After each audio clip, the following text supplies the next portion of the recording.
Back on HQ presented by Capital One as we turn our attention to Boston for Game 3 of the Eastern Conference Finals. The Celtics fresh off that 25-point road win to even the series at 1 and looking to carry the momentum back to the parquet. This is another 7-game series. I think this is going to come down the middle in intestinal fortitude. This is a series I would pay money to watch. One-on-one with Tatum. Backing in, Spence pulling away. It's good. They're a really good defensive team. Just looking forward to responding next game.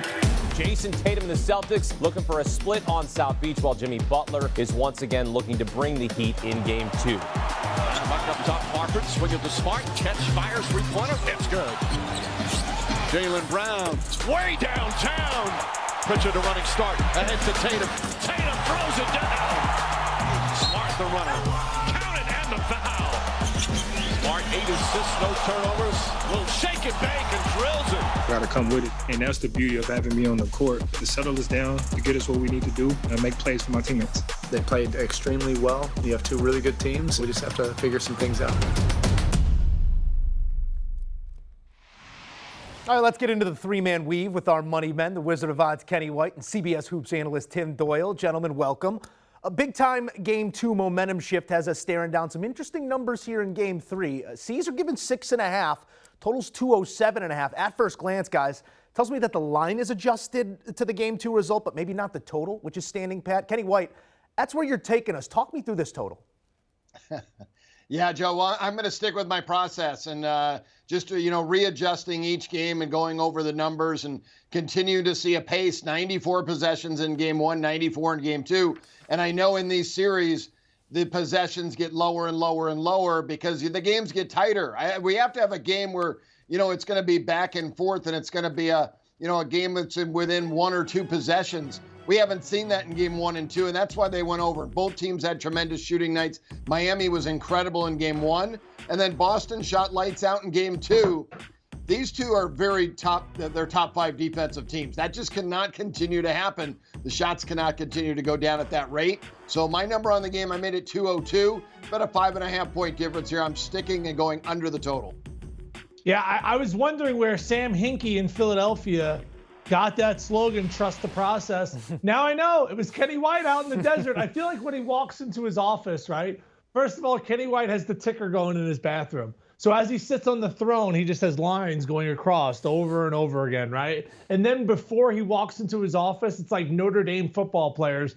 When they bang the sign, he bangs trust the process sign. I'm going to trust my process of my eyesight. And what I saw in game number 2, that's the NBA champion, folks. You look at the Boston Celtics. They are going to cut down the nets. If they did cut down the nets in the NBA, they would be doing it. I don't believe so. Because Marcus Smart adds to the most balanced team in the NBA. I think the Warriors may have something to say about that, but I think Boston has the most complete team where, it's not just Jason Tatum, who's been outstanding in these playoffs and has really emerged as a superstar. Smart almost had a triple-double in game number 2. Al Horford gives you rock-solid, steady veteran presence. Pritchard, Grant Williams off the bench, banging down threes. They made 20 threes in game number 2. And I think the line is begging you. It's giving you the creepy voice. It's trying to get you to take the number 1 seed, Miami Heat. Don't do it. Lay the points in this spot. This is all Celtics all the time. All right. We'll see how it all plays out. But obviously, the difference between Game 1 and Game 2 was the omission of those 2 players in Game 1. We'll see if that's how it plays out again here in Game 3. Let's dig into some player props, guys, specifically Jason Tatum. Take us anywhere you like, Tim Doyle. Tatum averaging 31.5 since that 10-point flop in the middle of that series against Milwaukee. Where do you like his numbers here in Game 3? He's going to get 28. Like this is like the Giannis rebounding one where he's a lock to get 10. Like he's a lock to get 28. He's averaging in this series 28. Against Milwaukee, you know what he averaged? 28. So 27.5. I know you got to lay a little 125. He has the most complete offensive game in the NBA. Sorry, Kevin Durant, who's a little bit older now.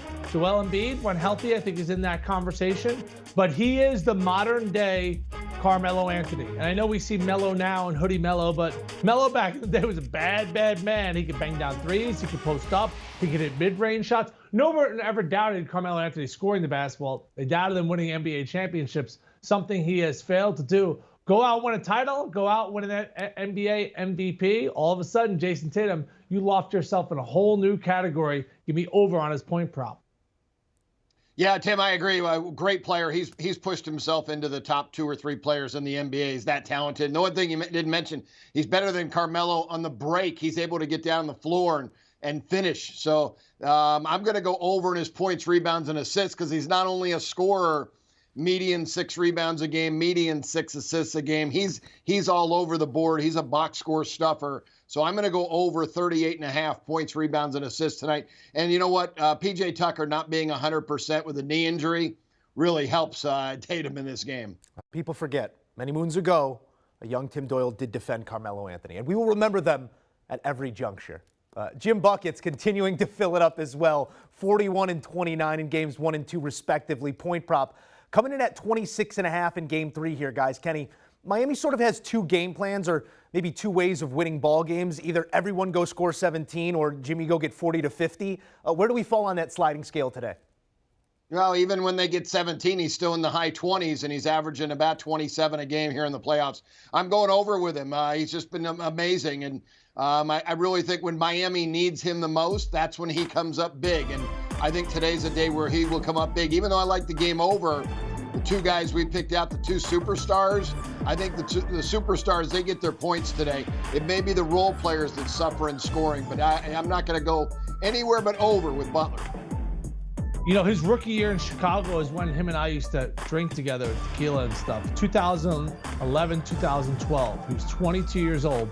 Guys, listen to his stats rookie year. 42 games played, 0 starts. He only averaged 8.5 minutes. He averaged 2.6 points. And I used to go to the Bulls games, and he would be the last guy on the bench. Now, he wasn't a 19-year-old project. He played at Marquette for 4 years, or he went to college till his junior, senior. Who knows, right? Either way, it wasn't a kid. 22 years old as a rookie. And he worked his tail off to now, guys, Hall of Famer. You know, like he's starting to put himself in that category where 21 points in the regular season, that ain't nothing. He's averaging 35 against Boston, but it's been consistent. He averaged 30 against the Hawks and nearly 28 against the 76ers. So it's just been his elevation of his game. And he even got a team to an NBA Finals. So I think when it's all said and done, here's a guy that averaged 2 points as a rookie, goes on to a Hall of Fame career.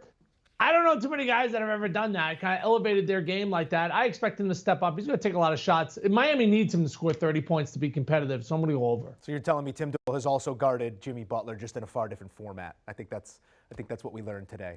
It's time to put it all on the line, guys. Yeah. A different type of hardwood. The hardwood floors of Halligan Bar. That's what it was. Let's put it all on the line, gentlemen, for our very best here in Game 3. Tim Doyle, lead us off. Yeah, I mean, all on the line. Like, I feel like that means like my 3 kids, my house, my minivan, like all. Maybe not all of it. All right, all on the line. I think the Celtics are going to win, but you can't bet this straight up. So throw in a little parlay action, mix in a little pucks, maybe a little baseball action. If you want to watch the game and you want an absolute lock winner, Celtics are not losing this game. Made 23s in game number 2. They're healthy. They've been dominant at home. Celtics win, but don't bet them straight. Throw them in a parlay. I'm going to go with a player prop. Robert Williams, he's still not 100%, and they need him for his defense. He did have a great game in game 1, but game 2 only played 20 minutes in the win. And the way Grant Williams is shooting the basketball, he's taking some minutes away from Robert Williams. 20 minutes. When I looked at that, and I thought, man, and they had success. They played well. They had continuity. That means Robert Williams might be the odd guy out in this series. I'm going under 7.5 points with him today. All right, so Kenny White handing out an under there. Let's take a look once again at those Game 3 plays between the Heat and the Celtics. Kenny White under the 207.5. Tatum over his 38.5 in a stat stuffer performance. You're going to go points, rebound, and assists. Jimmy Butler over the 26.5 is his favorite prop play on the Heat side. Tim Doyle laying that 6.5 begrudgingly, but if you're going to talk about it all on the line, put it into a parlay and play them on the money line as they will not lose Game 3. So he says. Jason Tatum over the 27.5, Butler over his 26.5.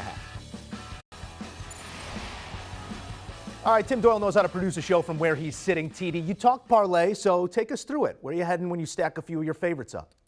You know, I'm having like PTSD of gambling because last night I had Luka and over points, and the Mavericks plus the points.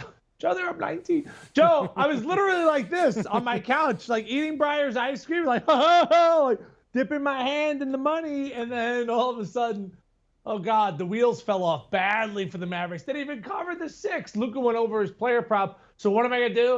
I'm going to run it back today. Jason Tatum's been consistent. He's averaging right around that number over the last 2 series. I think he's going to take a lot of shots. He only took 13 shots in game number 2. And still was hovering right around that line. So give me over there. And Boston, I'm going to lay the points. I think they're going to win this game by 10. I would actually, you want to adjust the line and make it like 9.5, get some plus money. That's what gets the parlays all wild and exciting. Kenny White, give me Tatum and Celtics. Kenny, before you go, a Breyers man, Tim Doyle. What are you, vanilla bean? Are we Neapolitan, the parlay of ice creams? Where were you?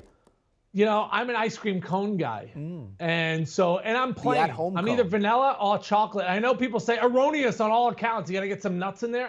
No, I'm playing. But you got to get the cone because you get a little crunchy, a little salt, a little sugar. It feels good. I'm right there with you, TD. I like a vanilla or a chocolate. Kenny White, what's your flavor here in terms of parlay?